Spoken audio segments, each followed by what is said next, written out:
Hi dear student, मैं Nagendra sir RPS studies में आप लोगों का हार्दिक स्वागत करता हूं। ठीक है, एक कक्षा 12 में प्रकाश वाले चैप्टर में गोली दर्पण से संबंधित कुछ इंपॉर्टेंट परिभाषाओं के बारे में चर्चा हो गई थी। ठीक है ना। अब उसके बाद देखिए हम पढ़ेंगे चिन्ह प्रपाटी का नियम। ठीक है, किसी भी फार्मूले का डेरिवेशन करने के लिए कौन सा चिन्ह कब धनात्मक लगाएंगे, कौन सा चिन्ह कब ऋणात्मक लगाएंगे, उसके बारे में चर्चा करेंगे। ठीक है, जैसे कोई दर्पण है, उसकी मुख्य अक्ष है, मुख्य अक्ष के ऊपर या नीचे कोई वस्तु रखी गई तो उसका प्रतिबिंब की लंबाई धनात्मक में लेंगे कि ऋणात्मक में लेंगे। ठीक है, कोई वस्तु है, वस्तु की दूरी कहाँ से मापेंगे, दर्पण से, वक्रता केंद्र से मापेंगे कि फोकस से मापेंगे कि ध्रुव से मापेंगे, इन सभी के बारे में चर्चा करते हैं इसके में। ठीक है, देखिए चिन्ह प्रपाटी के नियम में, ठीक है, कोई भी वस्तु है, चिन्ह प्रपाटी के नियम में कोई वस्तु, ठीक है, यदि मुख्य अक्ष के ऊपर रखी गई तो वस्तु की लंबाई किस में लेंगे, धनात्मक में लेंगे। ठीक है, यदि वस्तु की प्रतिबिंब मुख्य अक्ष के नीचे बन रहा है तो उसको किस में लेंगे, ऋणात्मक लेंगे। और वस्तु जहां पे रखी गई है उसकी दूरी दर्पण के ध्रुव P से मापी जाती है। कहाँ से मापी जाती है, दर्पण के ध्रुव P से मापी जाती है। ठीक है, हमेशा दूरियां क्या कहाँ से मापी जाती है, दर्पण के ध्रुव P से। ठीक है, और आपतित किरणों की दिशा में नापी गई दूरियां धनात्मक होती हैं और आपतित किरणों के विपरीत दिशा में नापी गई दूरियां ऋणात्मक में होती है। ठीक है, देखिए आइए देखिए, और देखिए प्रतिबिंब जो होता है, प्रतिबिंब दर्पण के ध्रुव P से, ठीक है, और जहां प्रतिबिंब रखा गया वहां तक P से प्रतिबिंब के बीच की दूरी को हम हमेशा U से, स्मॉल U से प्रदर्शित करते हैं, और दर्पण के ध्रुव P और प्रतिबिंब के बीच की दूरी को किससे व्यक्त करते हैं, स्मॉल v से। ठीक है, देखिए इसमें देखिए ये इंपॉर्टेंट टॉपिक है। देखिए दर्पण के ध्रुव P से वस्तु के बीच की दूरी को स्मॉल u से, दर्पण के ध्रुव P से वस्तु के बीच की दूरी को स्मॉल u से दिखाते हैं। ठीक है, जैसे दर्पण कोई है, उसका ध्रुव P और जहां पे वस्तु रखी गई है उनके बीच की दूरी तो किससे, u से दिखाते हैं।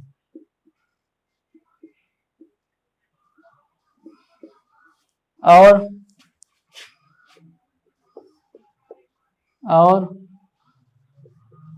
दर्पण के ध्रुव P और प्रतिबिंब के बीच की दूरी को v से दिखाते हैं। ठीक है, कहने का मतलब यदि गोली दर्पण में मुख्य अक्ष के ऊपर कहीं भी वस्तु रखी गई है तो उसकी दूरी नापेंगे दर्पण के ध्रुव P से, जहां पे वस्तु रखी गई P से वस्तु के बीच की दूरी को U से दिखाएंगे, और वस्तु रखी गई तो उसका प्रतिबिंब कहीं न कहीं बनेगा, जहां पर प्रतिबिंब बनेगा प्रतिबिंब और P के बीच की दूरी को V से दिखाएंगे। ठीक है, अब देखिए इसके निम्न नियम है, इसके क्या है, निम्न नियम है। और इसमें एक पॉइंट और है, दर्पण देखिए इसमें है मुख्य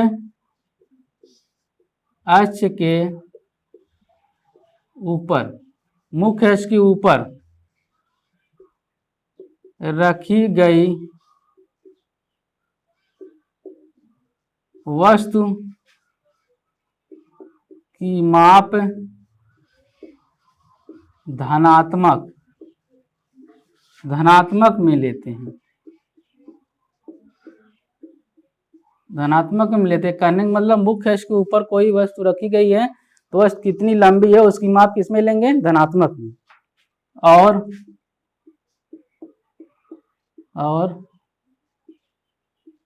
मुख्य मुख्य अक्ष के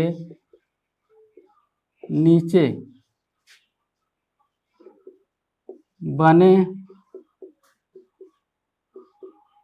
प्रतिबिंब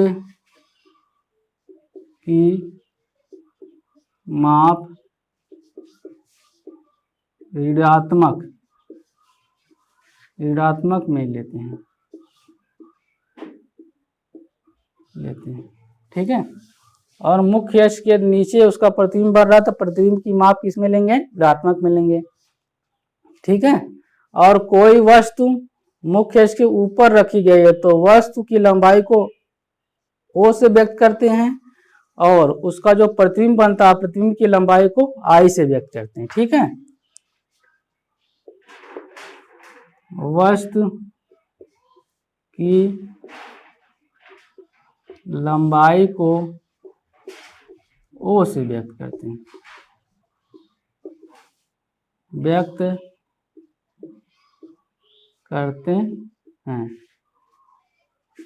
और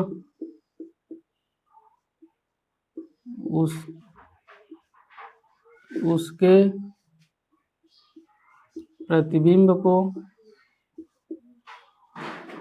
प्रतिबिंब को I से व्यक्त करते हैं, I से व्यक्त करते हैं। ठीक है। और उसके प्रतिबिंब को किससे व्यक्त करते हैं? I से व्यक्त करते हैं। ठीक है, हो गया। अब देखिए, अब इसके नियम क्या है? नियम नंबर 1 देखिए, इसको मिटा देते हैं। अब इसमें निम्न नियम है।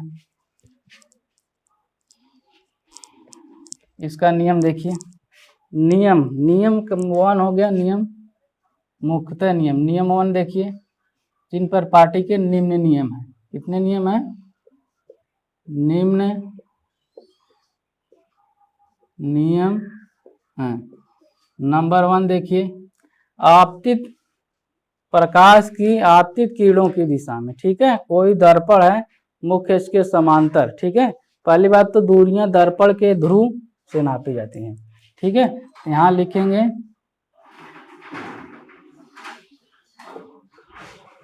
गोली दर्पण में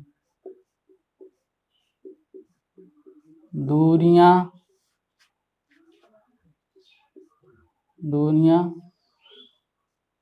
मुख्य गोली दर्पण में दूरियां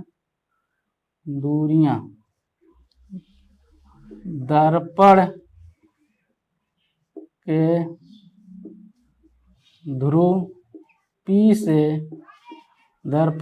P से मुख्य अक्ष के अनुदिश नापी जाती है। ठीक है। मुख्य अक्ष के ऊपर कहीं भी वस्तु रखी गई उसकी दूरी कहाँ से नापेंगे? दर्पण के ध्रुव से, और मुख्य अक्ष के अनुदिश नापेंगे। ठीक, ये तो पहला हो गया। और दूसरा हो गया, आपतित किरणों की दिशा में नापी गई दूरियां धनात्मक होती हैं। दूसरा है आपतित किरणों की दिशा में नापी गई दूरियां धनात्मक होती हैं।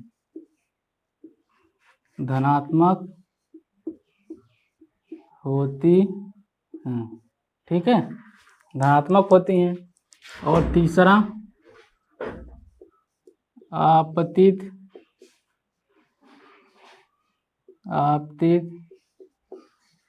किरणों की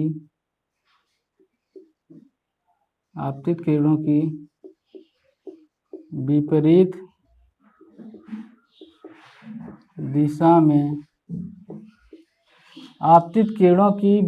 दिशा में नापी गई दूरियां ऋणात्मक होती हैं,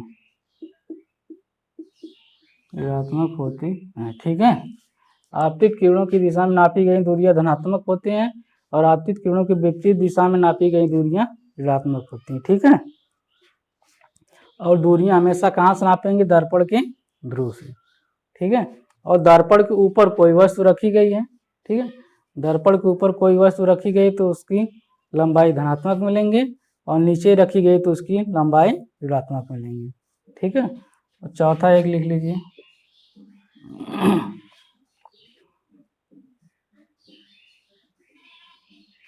दर्पण के मुख्य अक्ष पर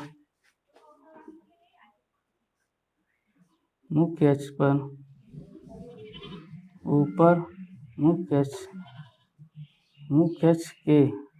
अक्ष पर ऊपर रखी गई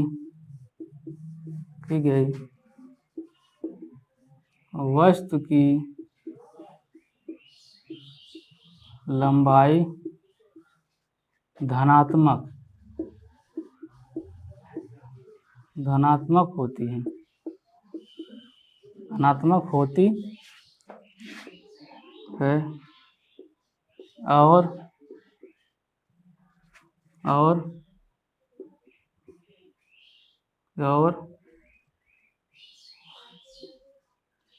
मुख्य अक्ष के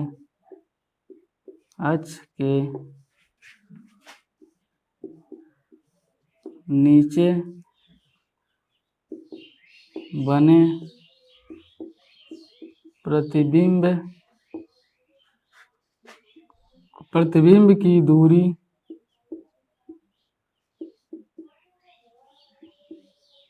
ऋणात्मक होती है। ठीक है, ये देखिए इम्पॉर्टेंट क्वेश्चन है, इम्पॉर्टेंट लाइन है, कोई ज़्यादा इम्पॉर्टेंट नहीं। हमेशा दूरियां दर्पण के ध्रुव P से मापी जाती हैं, मुख्य अक्ष की अंतरिक्ष नापी जाती हैं।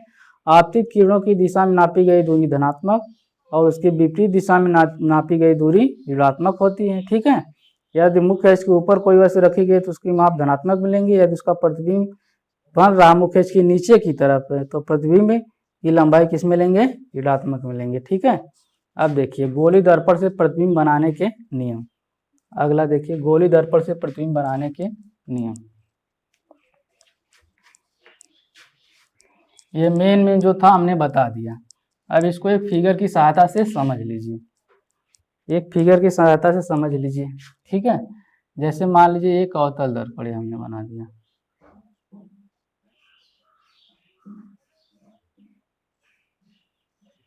एक अवतल दर्पण है,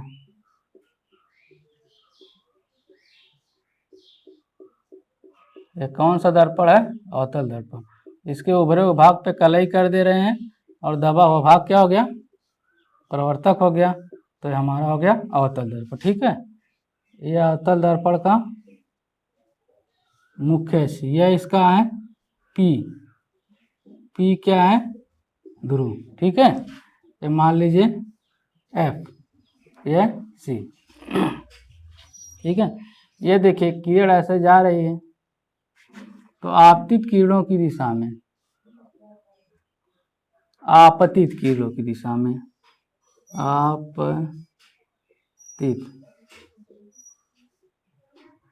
आपतित किरणों की दिशा में दूरियां क्या होती है? धनात्मक होती है। ठीक है, और यह किरण यह दिखा दिए यह इधर जा रही है आपतित किरणों के विपरीत दिशा में, आपतित किरण के विपरीत दिशा में,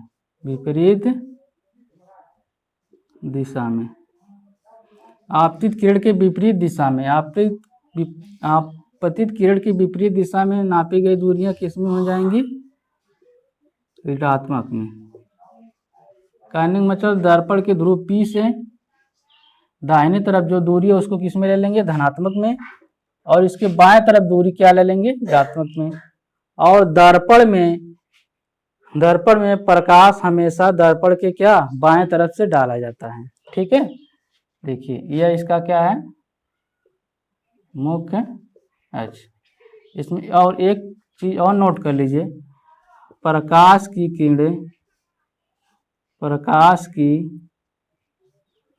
किरणें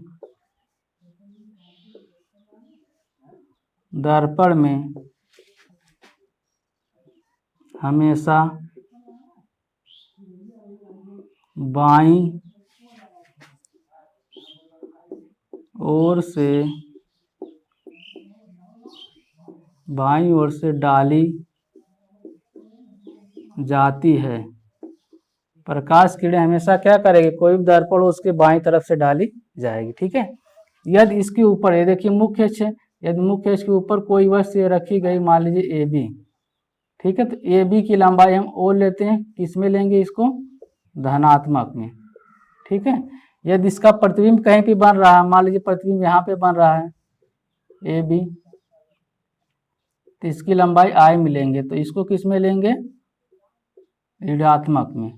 ठीक है, प्रतिबिंब की लंबाई को ऋणात्मक में लेंगे और जो वस्तु है उसकी लंबाई किस में लेंगे, धनात्मक। देखिए यह वस्तु यहाँ से P के बीच की दूरी को हम किससे व्यक्त कर देंगे, U से, और जो प्रतिबिंब बना इनके बीच की दूरी को V से व्यक्त कर देंगे। ठीक है, इतनी बातें इसमें हो गई। अब आगे चलिए, अब गोली दर्पण से प्रतिबिंब बनाने के क्या नियम है, आइए देखिए। गोली दर्पण से प्रतिबिंब बनाने के नियम, हेडिंग है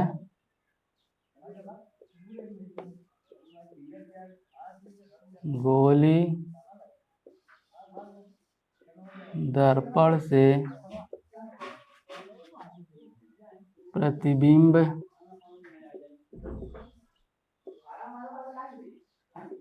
बनाने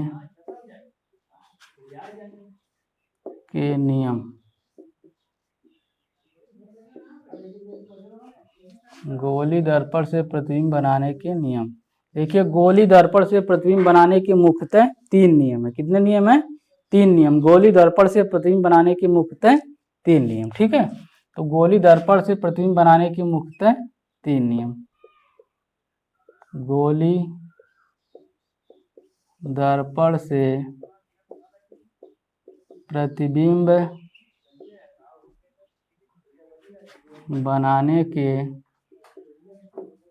बनाने के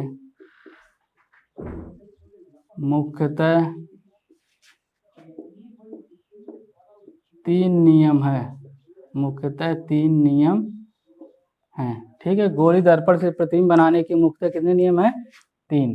नंबर 1 देखिए, जब कोई प्रकाश की किरण गोली दर्पण में मुख्य अक्ष के समांतर जाती है तो दर्पण से परावर्तन के पश्चात फोकस बिंदु F से होकर जाती है। पहला नियम। ठीक है, लिखेंगे, जब कोई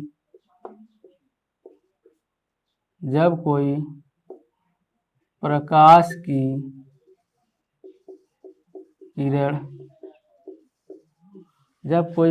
की किरण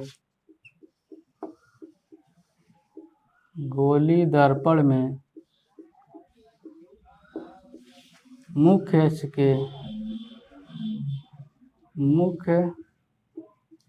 के समांतर जाती है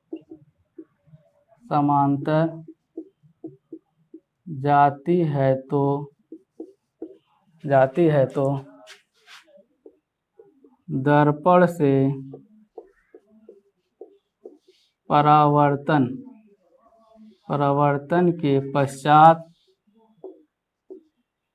परावर्तन के पश्चात फोकस F से होकर जाती है। फोकस F से होकर जाती है। ठीक है, जब गोली दर्पण में कोई प्रकाश किरण मुख्य अक्ष के समांतर जाती है, किसके जाती है, मुख्य अक्ष के समांतर जाती है, तो दर्पण में परावर्तन के पश्चात फोकस F से होकर जाती है या फोकस F से जाती हुई प्रतीत होती है। जैसे देखिए होता है दर्पण में,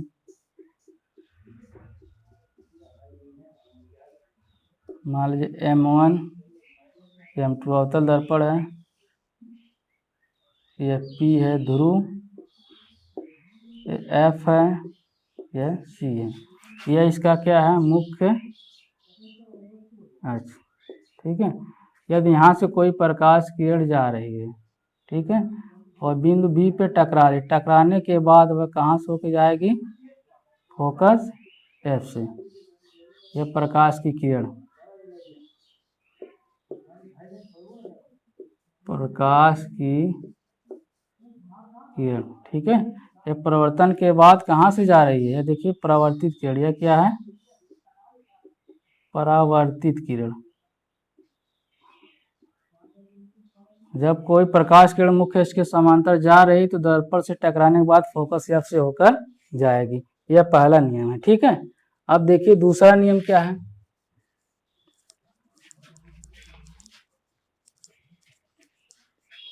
दूसरा नियम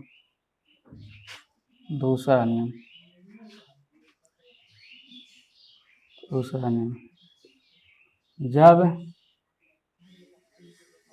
प्रकाश की किरण गोली दर्पण के फोकस F से होकर जाती है तो दर्पण से परावर्तन के पश्चात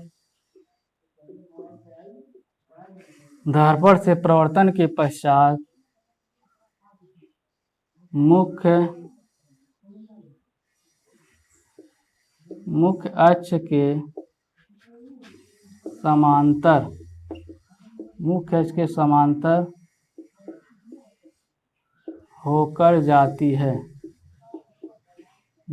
समांतर होकर जाती है। आइए इसका फिगर देखिए।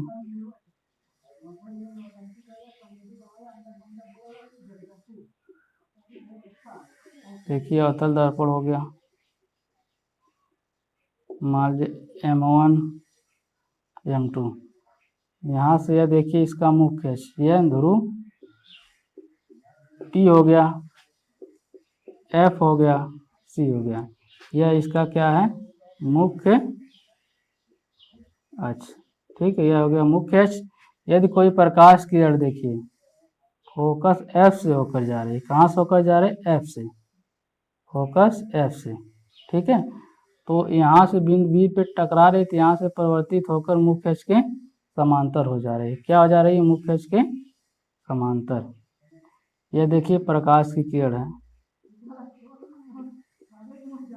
प्रकाश की किरण, ये आपतित किरण, यह क्या है परावर्तित किरण। दूसरा नियम है, जब कोई प्रकाश किरण फोकस F से होकर जा रही है तो दर्पण में परावर्तन के पश्चात मुख्य अक्ष के क्या हो जाएगी समांतर हो जाएगी। ये दूसरा नियम है कि जब कोई प्रकाश की किरण है, ठीक है, मुख्य अक्ष के फोकस F से होकर जाएगी तो दर्पण से परावर्तन के पश्चात मुख्य अक्ष के समांतर हो जाएगी। ठीक है, अब देखिए तीसरा नियम।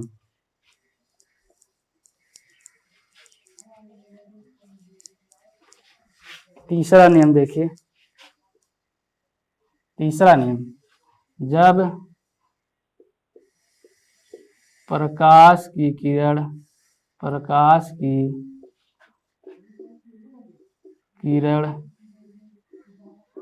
गोली दर्पण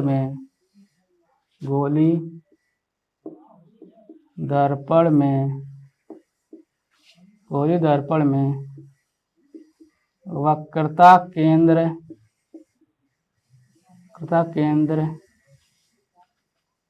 C से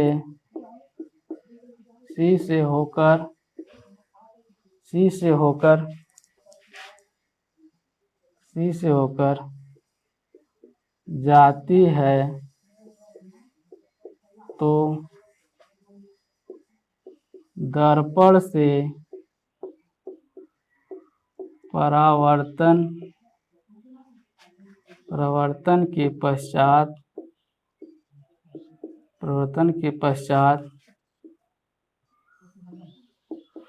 बिना विचलित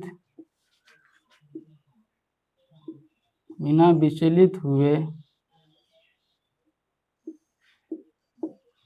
उसी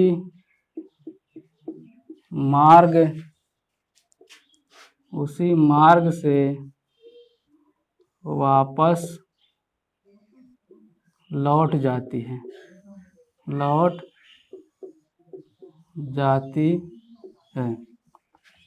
तीसरा यह नियम कि जब कोई प्रकाश किरण गोली दर्पण में, ठीक है, वक्रता केंद्र C से होकर जाएगी तो दर्पण से परावर्तन के पश्चात विचलित नहीं होगी, ठीक उसी मार्ग से पुनः फिर वापस लौट जाएगी। आइए देखिए,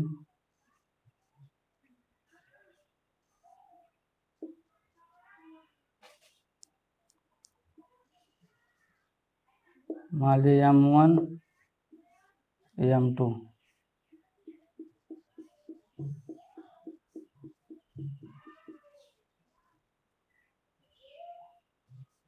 यह इसका P ध्रुव है, F है, यह C है, यह मुख्य। अच्छा, ठीक है। अब देखिए इसमें कोई प्रकाश किरण यदि वक्रता केंद्र C से होके जा रही है, ये C से होके जाएगी तो बिंदु B पे मान लीजिए टकरा रही है, तो प्रकाश किरण आपतित किरण, ये क्या है, आपतित किरण, ठीक है। फिर यहाँ से टकराने के बाद विचलित नहीं होगा, पुनः उसी मार्ग से पुनः वापस लौट जाएगी, ठीक है। ये हो गई परावर्तित किरण, ठीक है। कहने का मतलब जब गोली दर्पण में प्रकाश किरणें वक्रता केंद्र C से होके जाएगी तो दर्पण से परावर्तन के पश्चात विचलित नहीं होगी, पुनः ठीक उसी मार्ग से वापस लौट जाएगी, ठीक है। यह देखिए प्रतिबिंब बनाने के मुख्यतः 3 नियम हैं। पहला नियम इसमें है कि जब कोई प्रकाश की किरण मुख्य अक्ष के समांतर जा रही है तो दर्पण से परावर्तन के पश्चात फोकस बिंदु F से होके जाएगी, पहला नियम है। और दूसरा नियम, जब कोई प्रकाश की किरण दर्पण के फोकस बिंदु F से होके जा रही है तो परावर्तन के पश्चात मुख्य अक्ष के समांतर हो जाएगी। और तीसरा नियम है, जब किसी गोली दर्पण में प्रकाश किरण वक्रता केंद्र C से होके जा रही है तो दर्पण से टकराने के बाद विचलित नहीं होगी, पुनः ठीक उसी मार्ग से वापस लौट जाएगी।